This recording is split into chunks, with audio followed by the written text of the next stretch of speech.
Greetings world, we are Anonymous. Let's talk about how we judge others is how we judge ourselves theory. We all judge and measure each other by our own standards.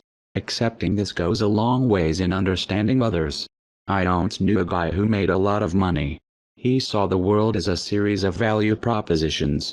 Everything from what holiday vacation to take, to which beer to choose at a restaurant, to why certain people liked him or not. If someone was rude to him, it was because they were jealous or felt threatened by his power or success. If someone was kind to him, it was because they admired his power and success. And in some cases, maybe trying to manipulate him to get more access to it. He measured himself through his financial success. And naturally he measured the world and the people around him through financial success. I once knew a woman who was beautiful. She saw the world in terms of attraction and attention. Everything from job interviews to getting discounts at restaurants to dealing with a nagging mother.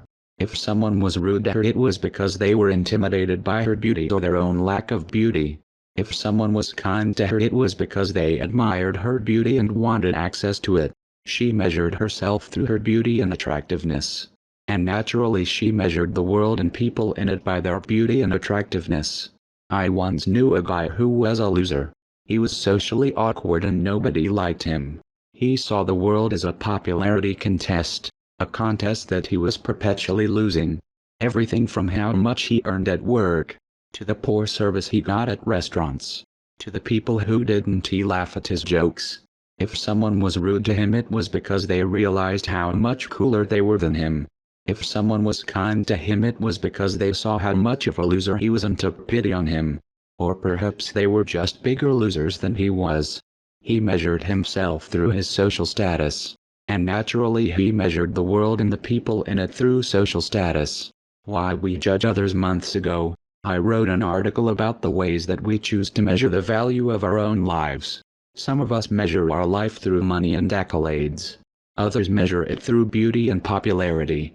Others measure it through family and relationships. Others measure it through service and good deeds. Chances are you measure it through some combination of all of these things, but one in particular matters most to you. One stands out and determines your happiness more than others. Two girlfriends angry not talking to each other. In that article, I wrote that it's important to measure ourselves by our own internal metrics as much as possible. The more external our metrics for our own value and self-worth, the more we screw everything up for ourselves. But there's more.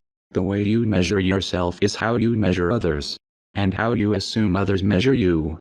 If you measure your life by your family relationships, then you will measure others by the same standard, how close their family is to them.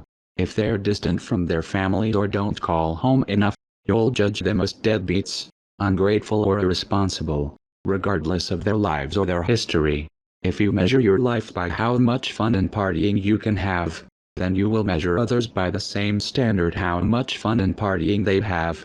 If they prefer to stay home and watch Star Trek Next Generation reruns every weekend, you'll judge them as inhibited, scared of the world, lame and soulless, regardless of their personality or needs.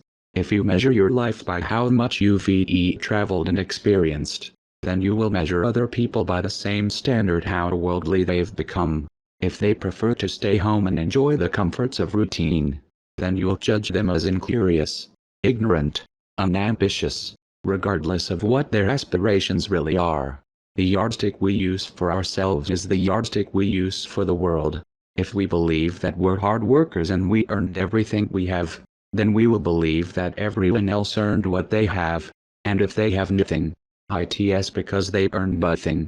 If we believe that we're victimized by society and deserve justice, then we will believe that others are victims of society and deserve justice as well.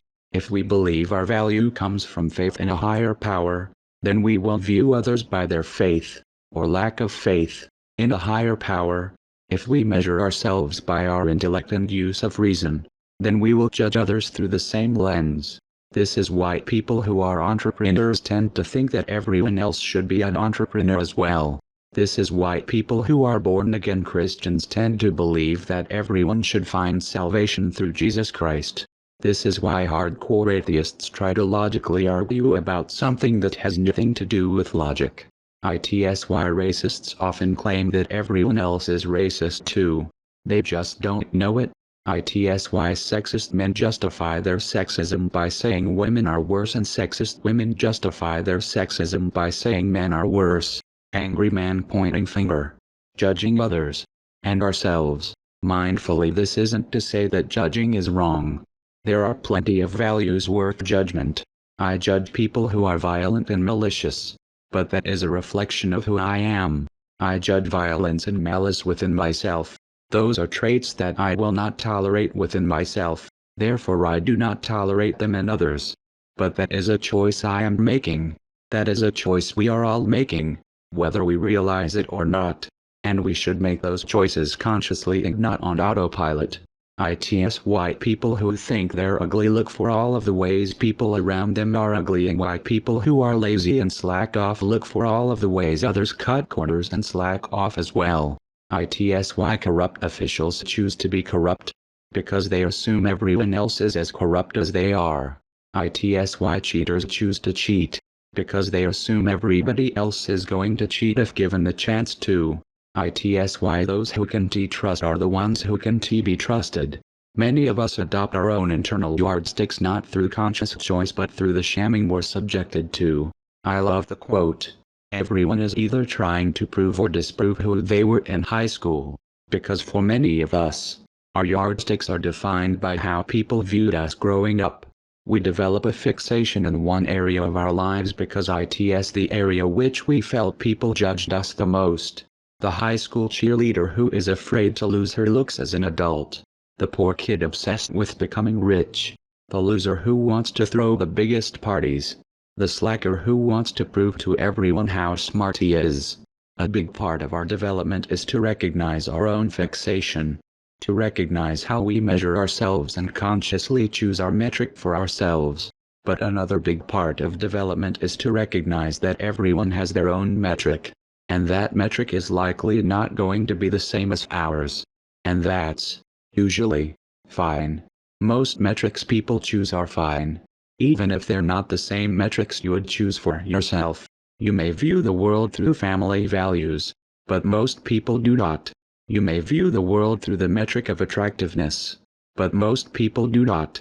You may view the world through the metric of freedom and worldliness, but most people do not. You may view the world through the positivity and friendliness, but most people do not. And that's simply part of being human. Accepting that others measure themselves and the world differently than you do is one of the most important steps to consciously choosing the right relationships for yourself. It's necessary for developing strong boundaries and deciding who you want to be a part of your life and who you do not. You may not accept a person's ideas or behaviors. But you must accept that you cannot change a person's values for them. Just as we must choose our own measurement by ourselves and for ourselves. They must do it by themselves and for themselves. We are anonymous. We are legion. United as one. Divided by none. We do not forgive. We do not forget. Expect us.